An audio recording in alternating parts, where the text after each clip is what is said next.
Tu veux savoir pourquoi en octobre le cendre devient beaucoup plus mordeur? C'est pas de la chance, c'est la nature qui l'y pousse. Le cendre, beaucoup le trouvent capricieux, trop discret, trop collé au fond, des touches à peine perceptibles. Bref, pas toujours fun. Mais en automne, tout change. Pourquoi? Parce que l'eau se refroidit et que les bancs de poissons blancs se regroupent. Le cendre, lui, profite de cette concentration pour passer en mode festin. Il attaque plus souvent, plus violemment, et surtout, en bancs entiers. Résultat, en octobre, tu peux avoir des sessions où plusieurs touches s'enchaînent, là où l'été t'attendait des heures. Où le chercher? Dans les fosses profondes, près des piles de ponts ou des cassures, là où les gardons et brèmes se regroupent. Si tu trouves les blancs, le cendre n'est jamais loin.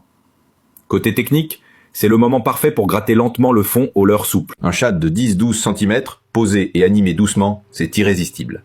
Et n'aie pas peur d'augmenter un peu la taille. En automne, le cendre préfère les proies plus consistantes. Astuce bonus, en octobre, le cendre tape souvent plus franchement. La touche est plus nette, plus violente qu'en été.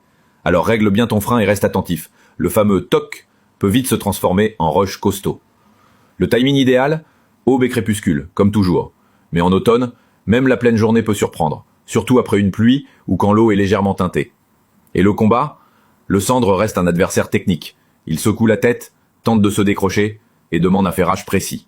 Mais en octobre, quand il attaque en force, c'est beaucoup plus intense. Donc retiens bien, octobre, c'est le mois où le cendre arrête de chipoter. Il chasse pour se remplir avant l'hiver, et toi, c'est ton meilleur moment pour le piquer. Et toi, t'as déjà remarqué que les touches étaient plus franches en automne?